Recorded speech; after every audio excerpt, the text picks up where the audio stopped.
ونعوذ بالله من شرور أنفسنا ومن سيئات أعمالنا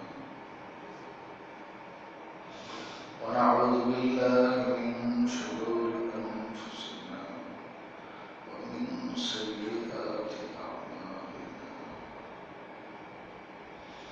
من يهده الله فلا مضل له ومن يضلل فلا هادي له ونشهد أن لا إله إلا الله وحده لا شريك له ونشهد أن سيدنا ومولانا محمدا عبده ورسوله صلى الله تعالى عليه وعلى آله وأصحابه وبارك وسلم تسليما كثيرا كثيرا أما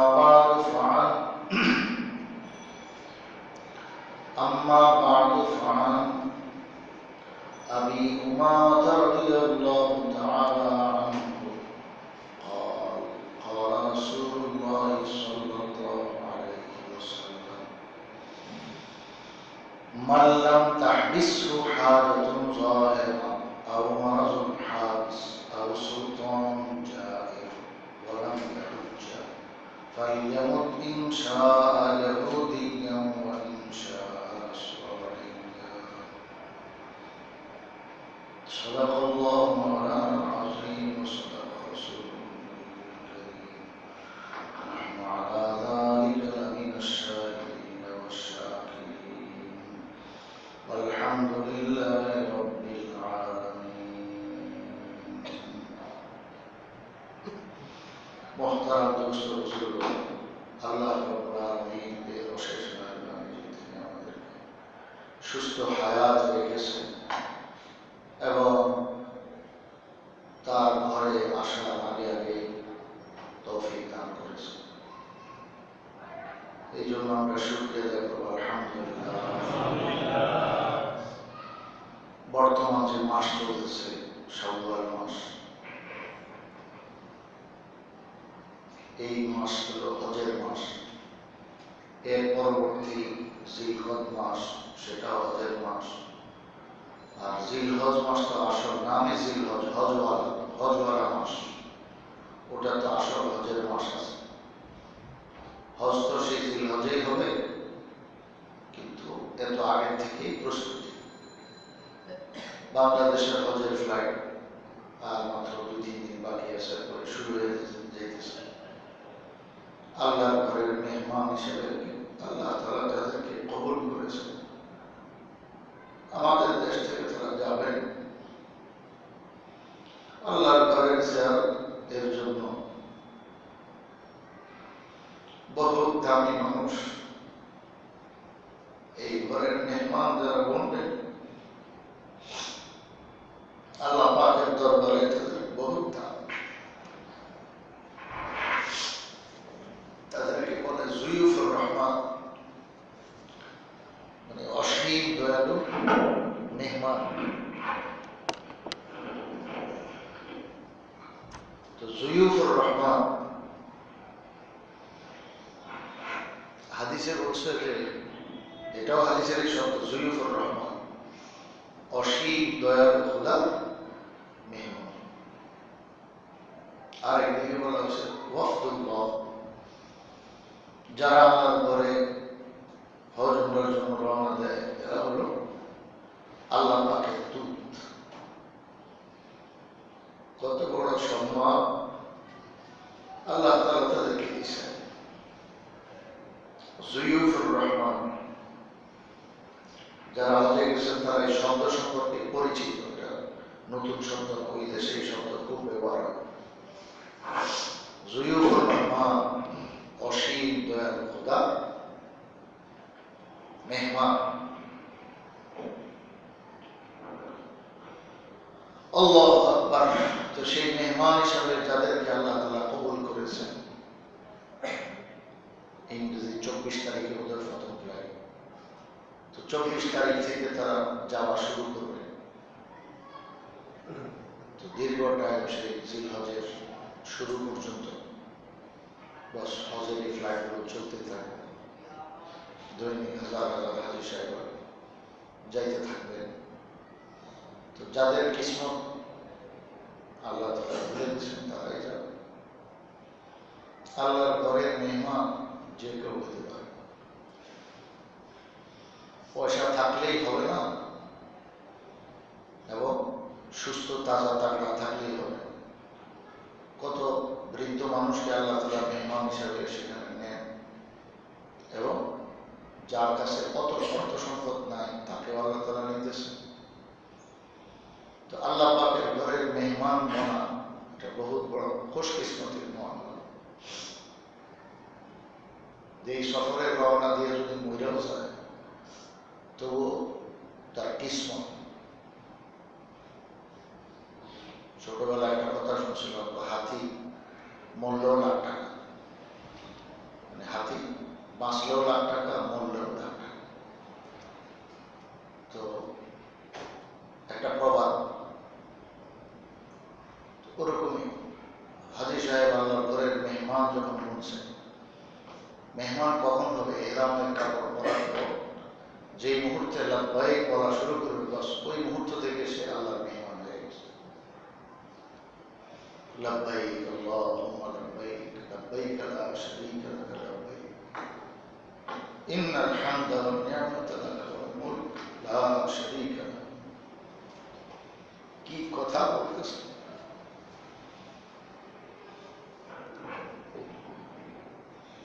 যা আল্লাহ আমি হাজির, ডবল ডবল বলতেছে লাব্বাইক। এক লাব্বাইকের অর্থ হইল ডবল হাজির।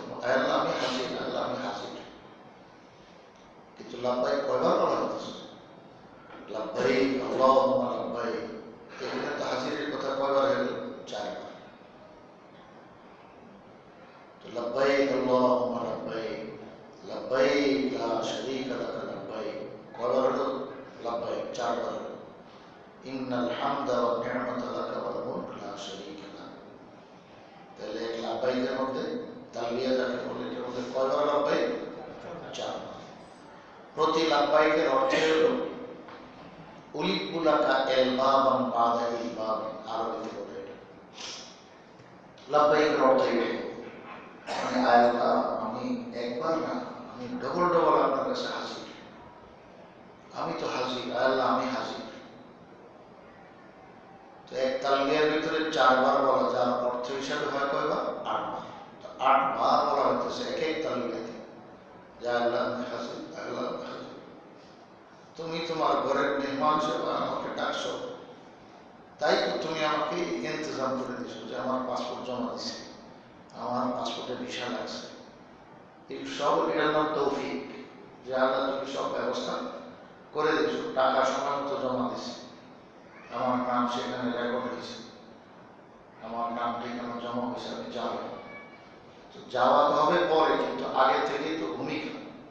সে আগে থেকে টাকা জমা দেওয়া, পাসপোর্ট জমা দেওয়া, ভিসা আসা, সব কিছুর ইন্তজাম, আসা, এরপরে বিমানের টিকিট হওয়া, এরপরে টিকিট পাইলে ডেট পাওয়া, ডেট হলে তারিখ কোন সময় কোন মুহূর্তে রওনা দিবে, ঘর থেকে বাইরে তালবিয়া করতে করতে। তো আল্লাহ আমি হাজির, আল্লাহ তো আগে থেকে তুমি আমাকে সব ব্যবস্থা দিচ্ছ। আল্লাহ তুমি ব্যবস্থা না দিলে আমি এখন বিমান করতে পারতাম না। বিমানে গিয়ে হঠাৎ করে আমি হজে যাবো, এগুলো রওনা দিতে পারবে? এর জন্য 1 বছর আগের থেকে তার কত চিন্তা ফিকির করা লাগছে। তো 1 বছর পরে সত্যি যখন সে বিমানে পাড়া দিতেছে, এহরামের কাপড় পরা আছে, মুখে লাব্বাইক পড়ে গেছে, বা বিমানে সিটে বসে পড়বে, তো বারবার বলতেছে আল্লাহ আমি তো হাজির, আল্লাহ আমি তো হাজির।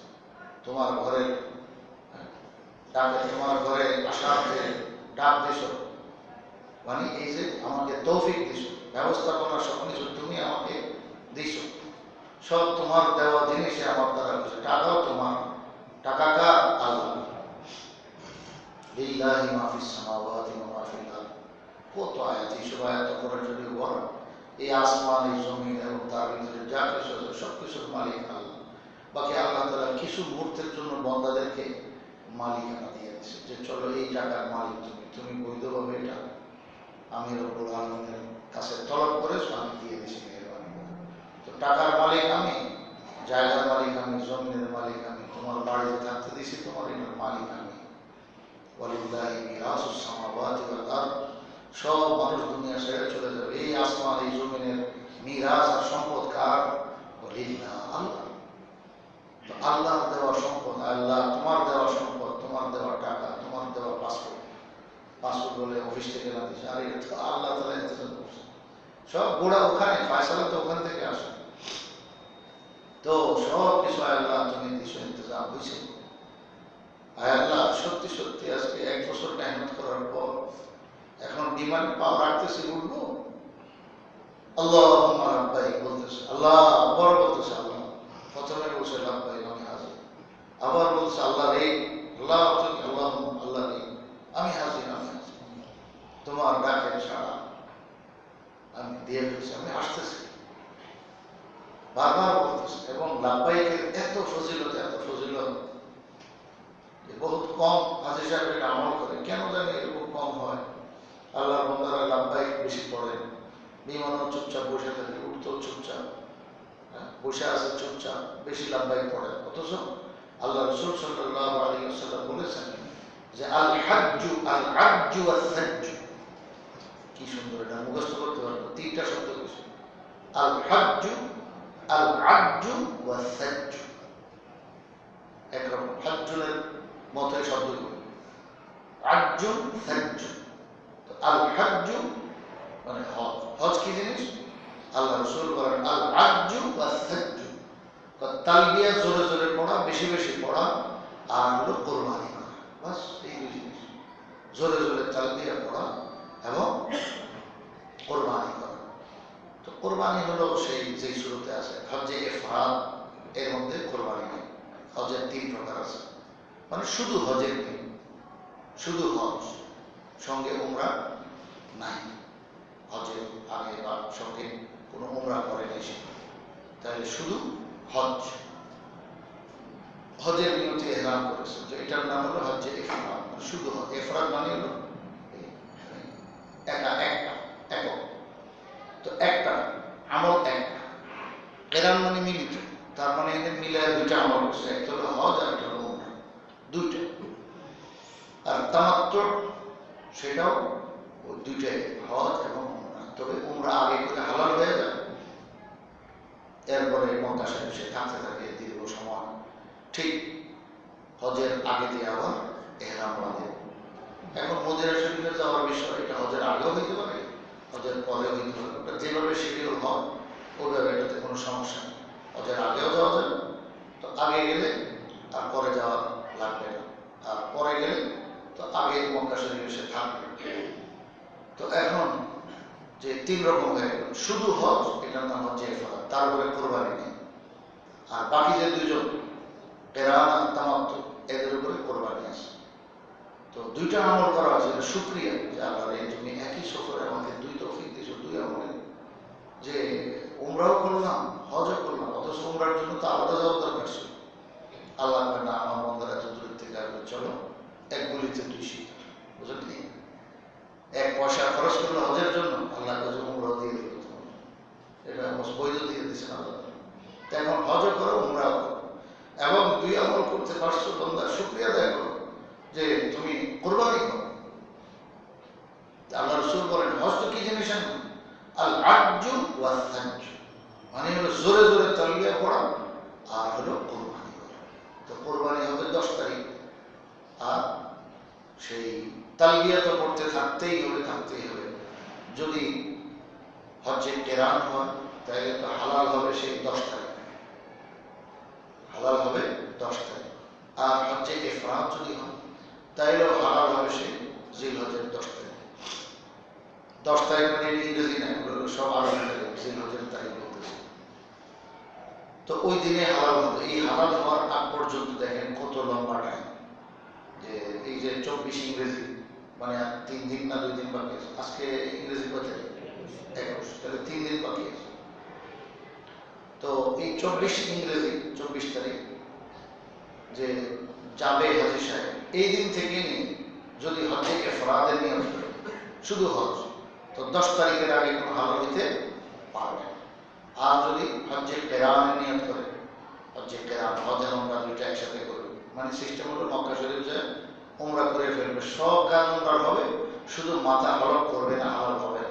হালাল তো হবে সেই জিলহজের 10 তারিখ। তো চিন্তা করে দেখেন কত লম্বা, সামনে জিলহজ মাস পুরোটাই রয়েছে, এরপরে এখানে শাওয়ালেরও তো কয়দিন রয়ে গেল, এরপরে আবার জিলহজেরও তো 10 তারিখ, মানে ওখানে আরো 10 দিন, তো 1 মাস 10 দিন তো রয়েছেই, এরপরে এখানে শাওয়ালের কয়েকদিন, তো মোটামুটি 1.5 মাসের মতো প্রায়।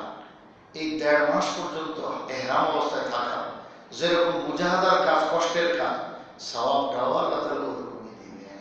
আল্লাহ, অনেকে খালি এহরামের ভয় পায়, ডরায়। আরে এহরাম তো ডরার জিনিস না, তো আল্লাহ পাকের পক্ষ থেকে বন্দার জন্য এটা বহুত বড় ইহসান, ফজল করো। আল্লাহ তোমাকে অনেক দামি বানাইতে চান, যে তুমি নিয়ত করো এবং দীর্ঘ টাইম থাকো। মুজাহাদা তো আছেই। মুজাহাদা কি? যে আপনার সে আতরগুলো লাগানো নিষেধ, ভালো করে সাবান জোয়ান দিয়ে ডরাডরি করে গোসল করা এটাও নিষেধ, নখ চুল কাটা এটাও নিষেধ। তো 1.5 মাস পর্যন্ত নখ চুল কাটবেন, এই জন্যই তো সে এহরাম বাঁধার আগে খুব ছোট করে নেই।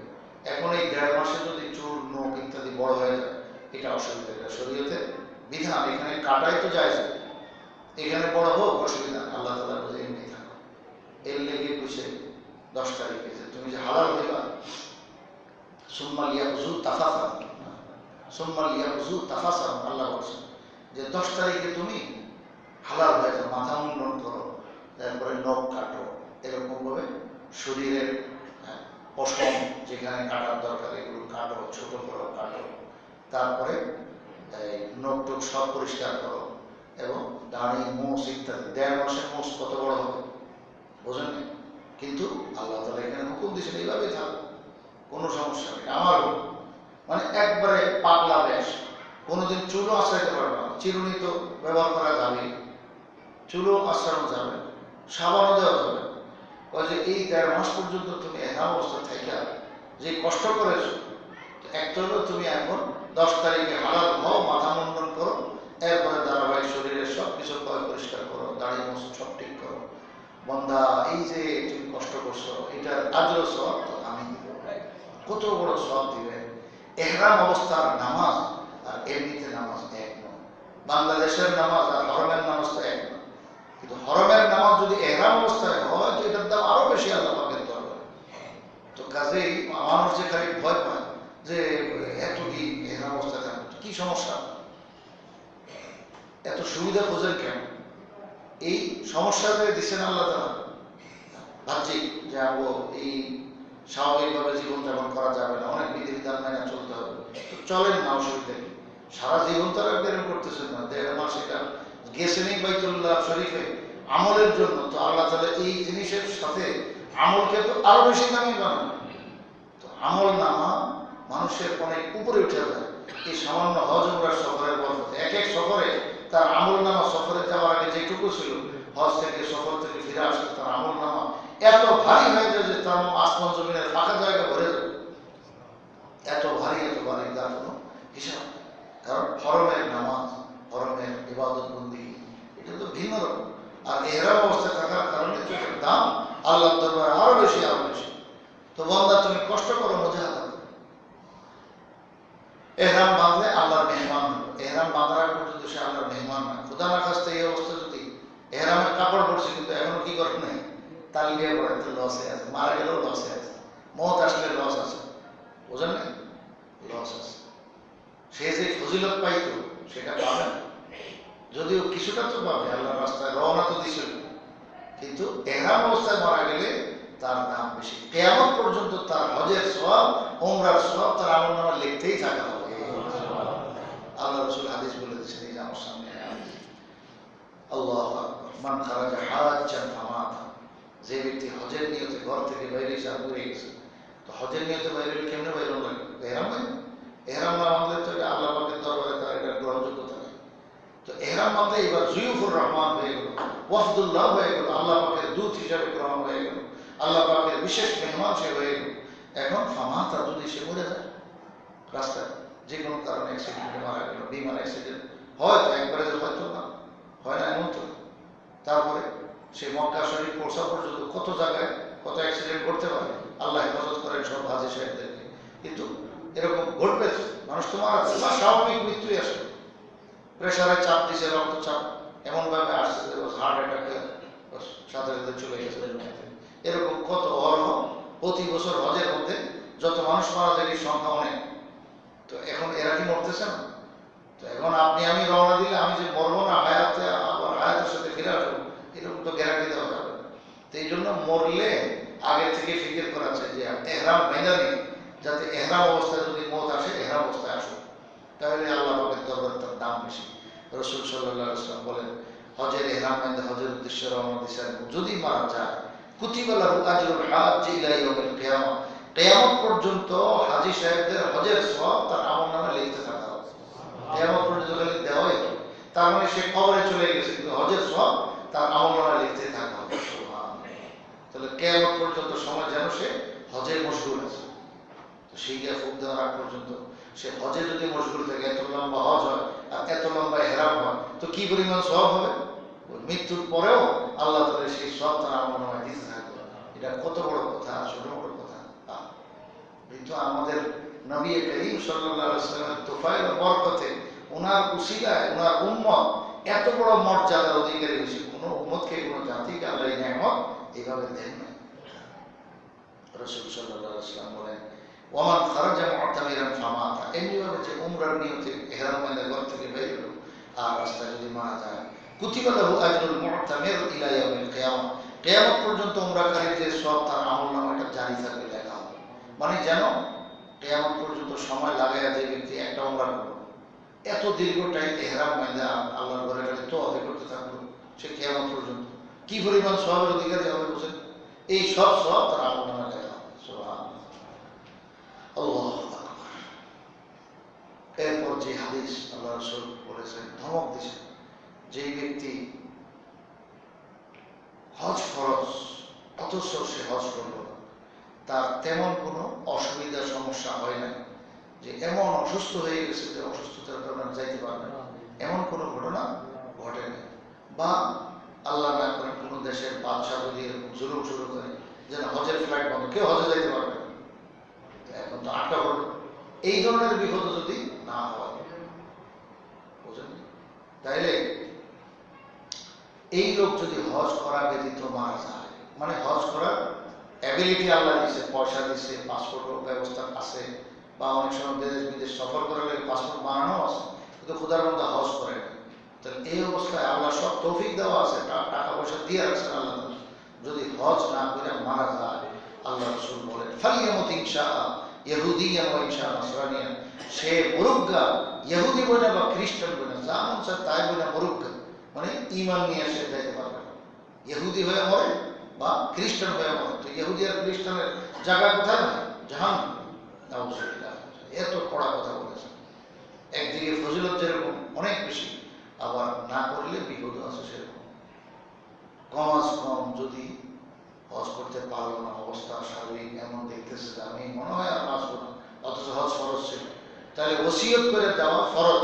এই দায় থেকে মুক্ত হওয়ার জন্য, আল্লাহ পাকের কাছে ধরা খাওয়া থেকে বাঁচার জন্য অন্তত নিজের অধীনস্থ নিজের ঘর সংসারে বিবি বা বাচ্চাদের কাছে এই ওসিয়ত করে দেওয়া ফরজ, যে আমার পক্ষ থেকে তোমরা হজ করায় দিও, যে আমার টাকা, আমার মালিকানার টাকা, যাইতে যেটুকু টাকা, আনুমানিক ধরেন 3 লাখ টাকা 4 লাখ টাকা, এইটুকু টাকা আলো করে দিয়ে দিবে যে এটা আমার জন্য হজের টাকা, এটা দিয়ে কাউকে হজ করায় দিবে।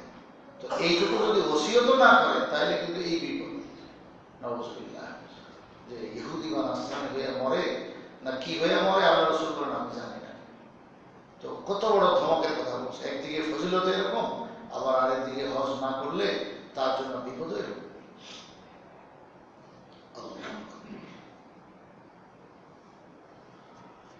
হজের সম্পর্কে আল্লাহ রাসূল সাল্লাল্লাহু আলাইহি ওয়াসাল্লাম বলেন যে ইন্না লাকা মিনাল আজরি আলা কদরি নাসাবিক ওয়া নাফাকাতিক।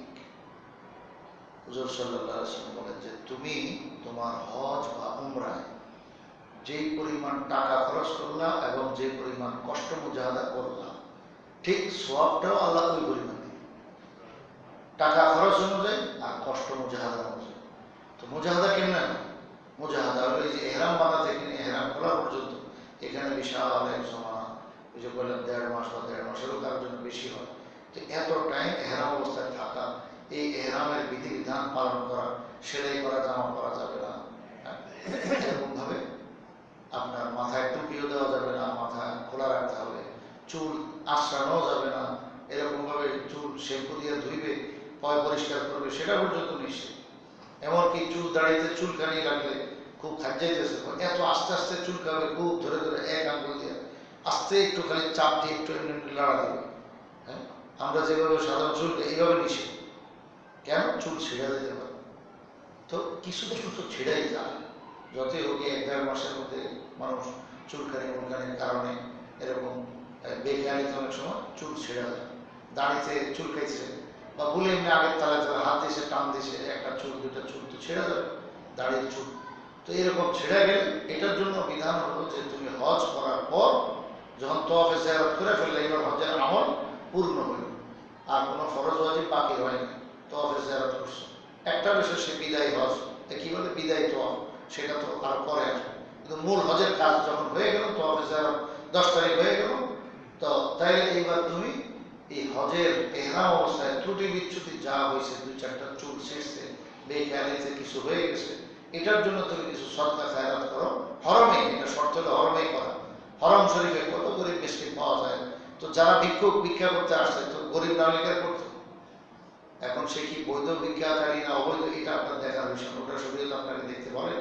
বস ভিক্ষুক পাইছেন, আপনি সেখানে 5 রিয়াল 10 রিয়াল যদি সদকা করে দেন, এই নিয়তে যে আমার যে সমস্ত ত্রুটি বিচ্যুতি হয়েছে এহরাম অবস্থায়, আল্লাহ তুমি এটা মাফ করে দাও।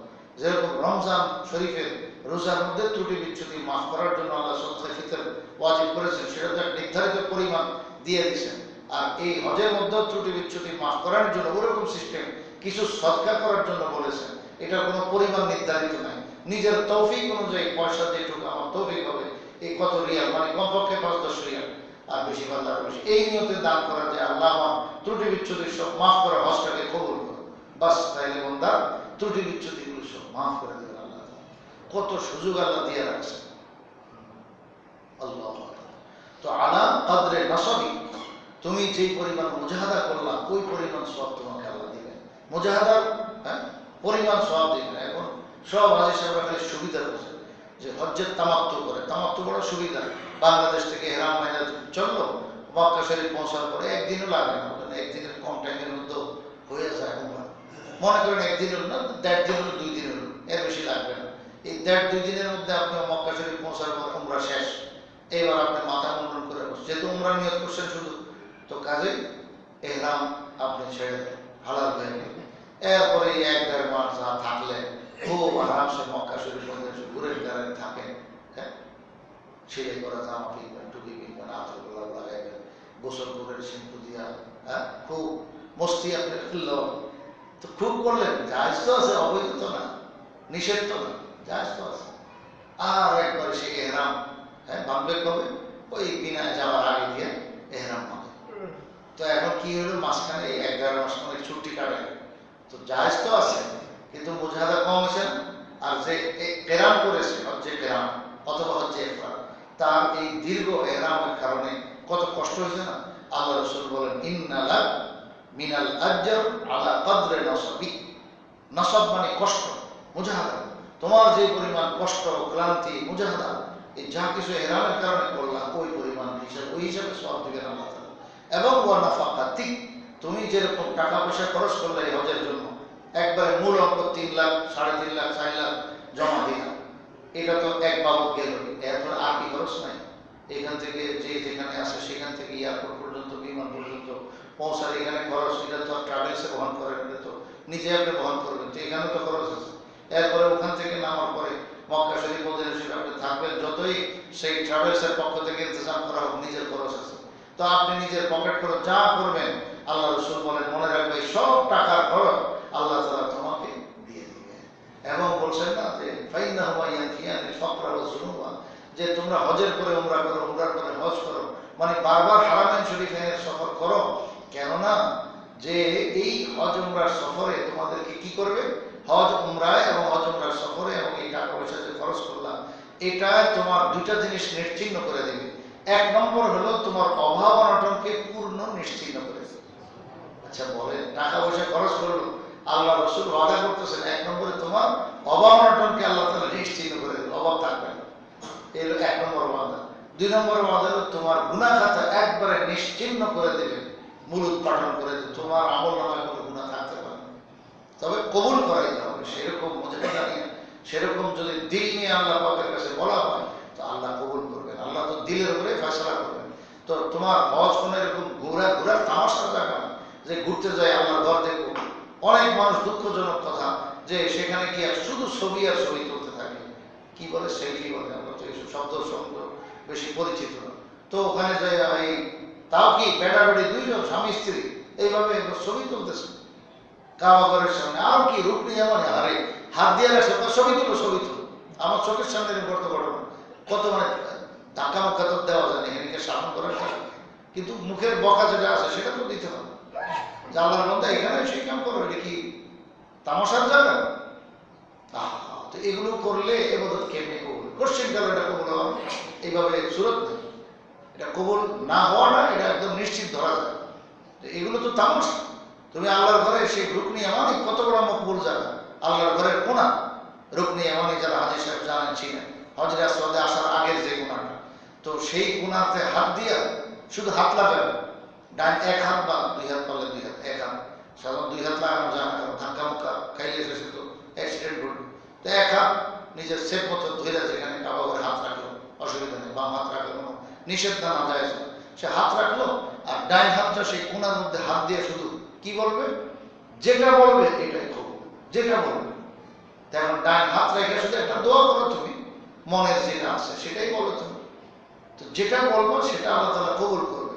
ওখানে 70,000 ফেরেশতা আল্লাহ তাআলা মানে বসায় রাখছে। ওদের দায়িত্বটা কি? দায়িত্বটা হলো শুধু এই কথা বলো যে আল্লাহ, এই আপনার বান্দা যে কথাটা কইলো তুমি এটা কবুল করো। এদের দায়িত্ব শুধু একটু, যে আল্লাহ যেটা চাইলো, যেটা কইলো, আল্লাহ তুমি এটা কবুল করো। বাস এই ডিউটির জন্য রাখছেন আল্লাহ ফেরেশতাদেরকে। রাখছেন কি জন্য? ফেরেশতার দোয়া কবুল হয় না না হয় কি সন্দেহ আছে কোনো? কিংবা এটার মধ্যে কোনো তারাদুদ আছে? কারণ দোয়া কবুল না হওয়ার কারণ কি?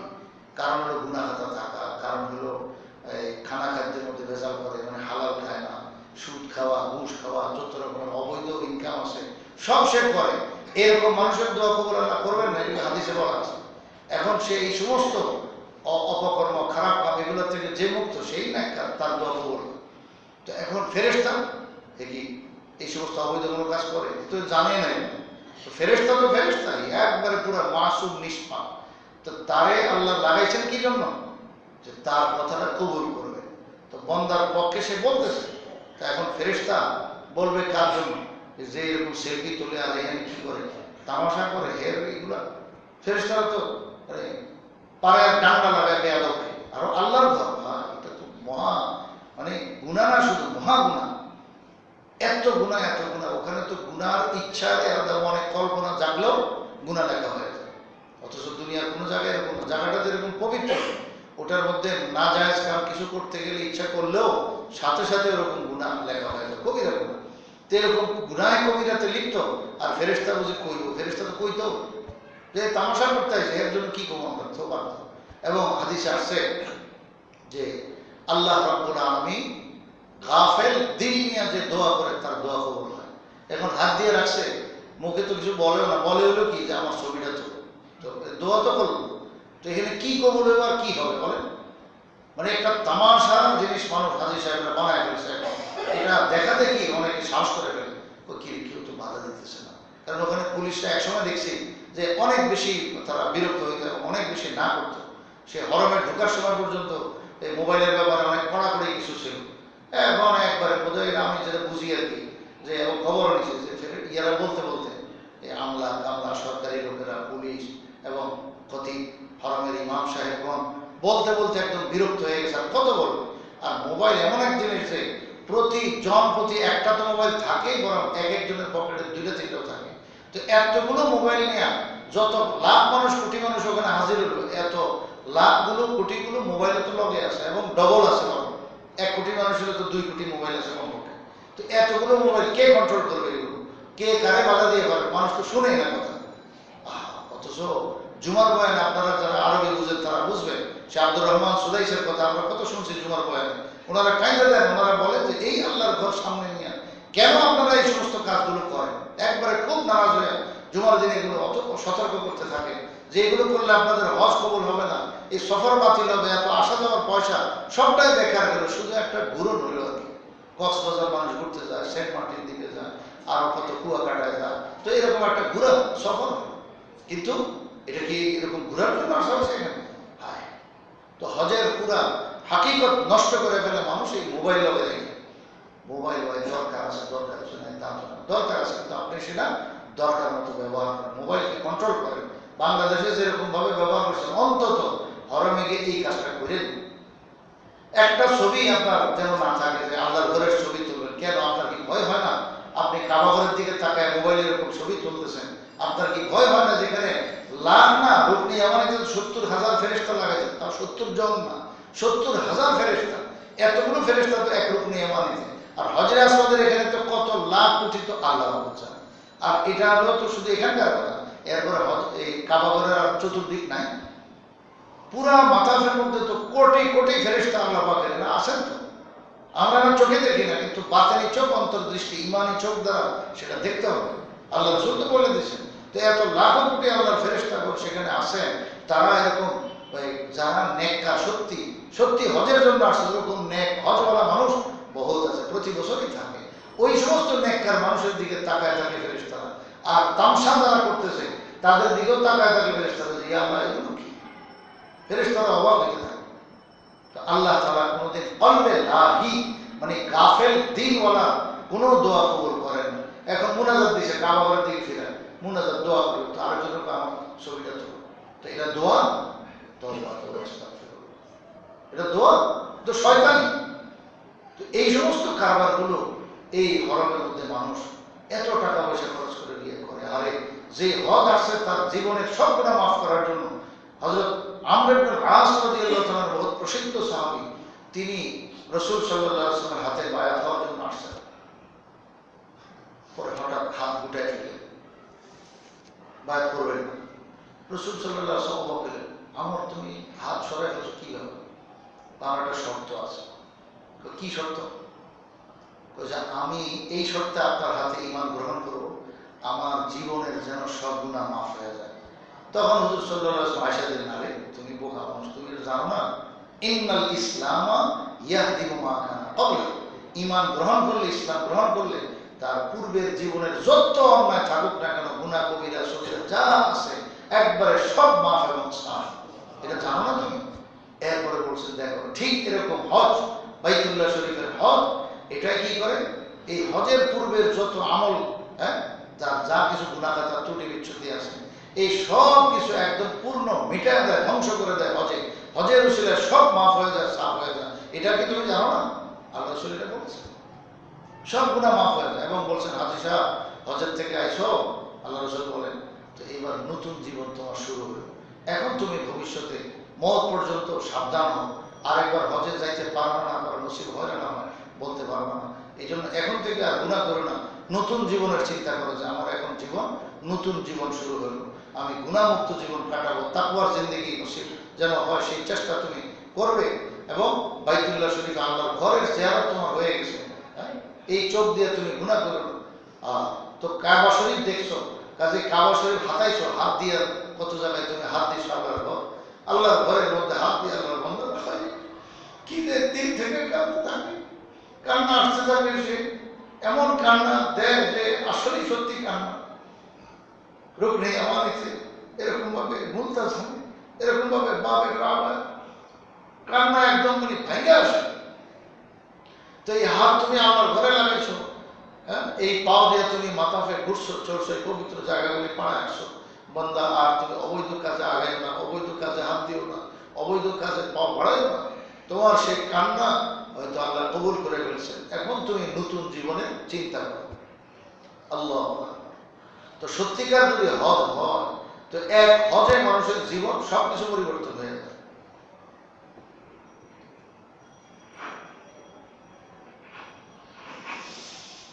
জন্য হজকে সত্যিকার হজ হিসেবে রাখা চাই, এটা যেন তামাশার জিনিস না হয়, এই বিষয়ে সতর্ক থাকা হলো জরুরি। এবং প্রত্যেকে যার এটুকু বুঝ আছে সে যেন তার নিজের সাথী ভাইকেও সতর্ক করে, সবসময় স্মরণ করায় যে ভাই আমরা হজে আসছি আল্লাহর ঘরে, এখানে যেন কোনো অবৈধ কাজ না হয়, একটা গুণাও না হয়। কারণ এখানে সগীরা গুণা সগীরা থাকে না, আর সগীরা গুণা তো সেখানে কবিরা হবে, কবিরা হিসাবে লেখা হবে, বড় গুণা হিসেবে।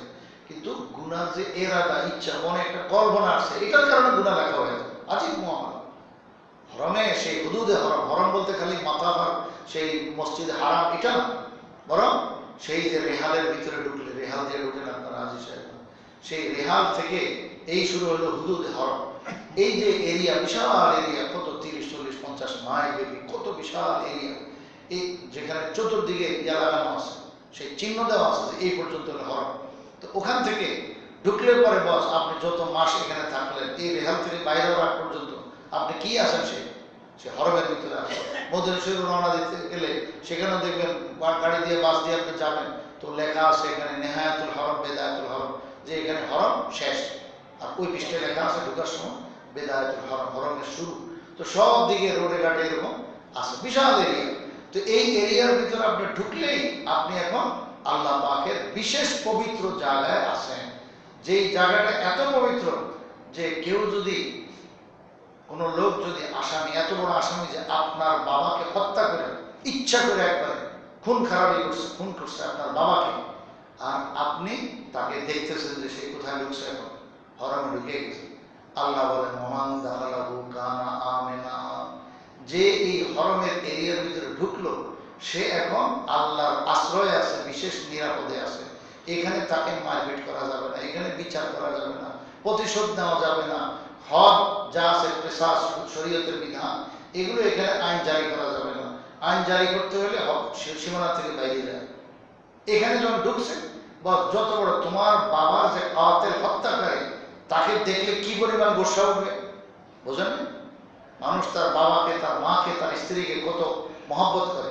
এখন এই মহব্বতের লোকটাকে যে খুন করে ফেলছে, শরীয়ত বলে যে তাকে ওখানে হরমে পাইলেও তাকে উচ্চবাচ্য কোনো কড়া কথাও বলা যাবে না, ধমকও দেওয়া যাবে না, বস দেখো দেখে থাকো, কিচ্ছু বলবে না।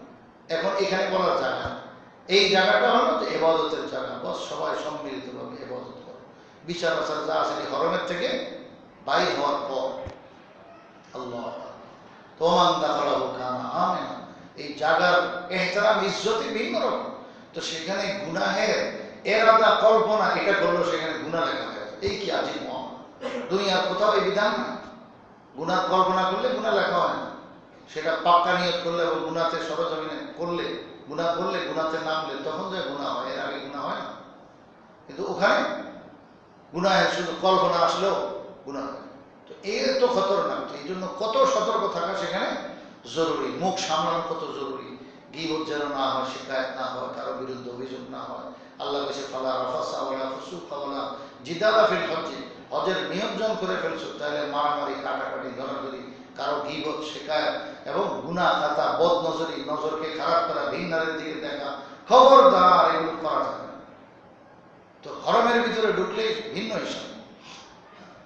আল্লাহ, মদিনা শরীফের কথা বলতে চাইছিলাম। মদিনা শরীফ যখন যাবে তো সেখানে যাওয়ার জন্য সেই বিধিবিধান আছে যে তুমি হজ করছো, এখন মদিনা শরীফে যাইবা, যদি হুজুর সাল্লাল্লাহু আলাইহি ওয়াসাল্লাম বলেন যদি মদিনা শরীফ থেকে, মক্কা শরীফ থেকেও বিদায় নেয়, হজে আসছে কিন্তু আমার সঙ্গে জিয়ারত করেনি, মানে আমার সঙ্গে দেখা করেনি, আল্লাহ রাসূল সাল্লাল্লাহু আলাইহি ওয়াসাল্লাম অনেক বেশি নারাজ হন। দেখেন হাদিসগুলো দুই একটা,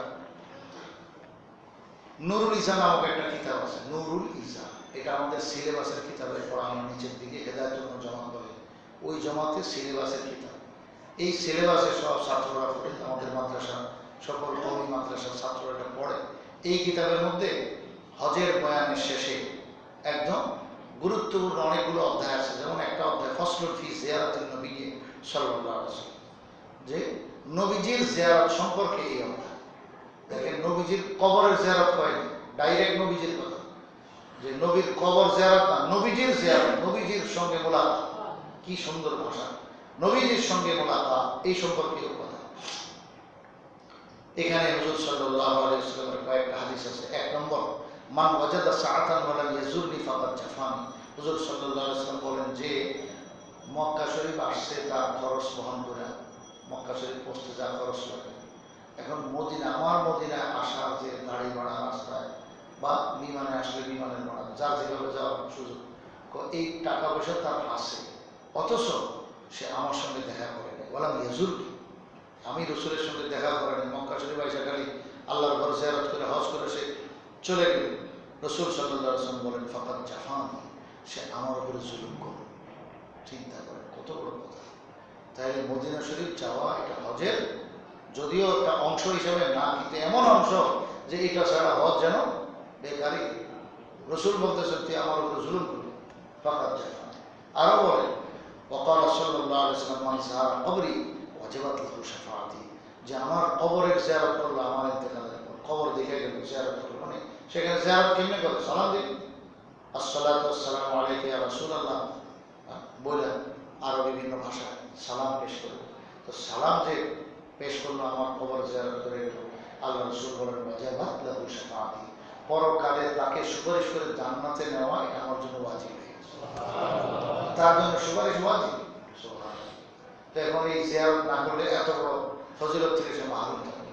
আরো বলেন রাসূল সাল্লাল্লাহু আলাইহি ওয়াসাল্লাম যে মান যারানি বাদা মামাতি, যে আমার ইন্তেকালের পরে আমার সঙ্গে জিয়ারত করলো, তা আমি তো মাটির নিচে কবরে, আর সে জিয়ারত কেমনে করবো, আমার কবরের কাছে এসে আমার সালাম দিল, আমার সঙ্গে কথা বলে, তাই ফাকান্নামা যারানি ফি হায়াতি, যেন আমার জীবদ্দশায় সে আমার সঙ্গে সাক্ষাৎ করে গেল। এত বড় ফজিলত, এই কথাও স্পষ্ট। লেখক বলেন ওয়ামিম্মা হুয়া মুকাররারুন ইনদাল মুহাক্কিকিন আন্নাহু সাল্লাল্লাহু আলাইহি ওয়াসাল্লাম হাইয়ুন ইউরজা মুতামাত্তিউন বিজামিইল মালাজ ওয়াল ইবাদাত গায়রা আন্নাহু হুজিবা আন আবসারিল কাসিরিন আন শরীফিল মাকামাত।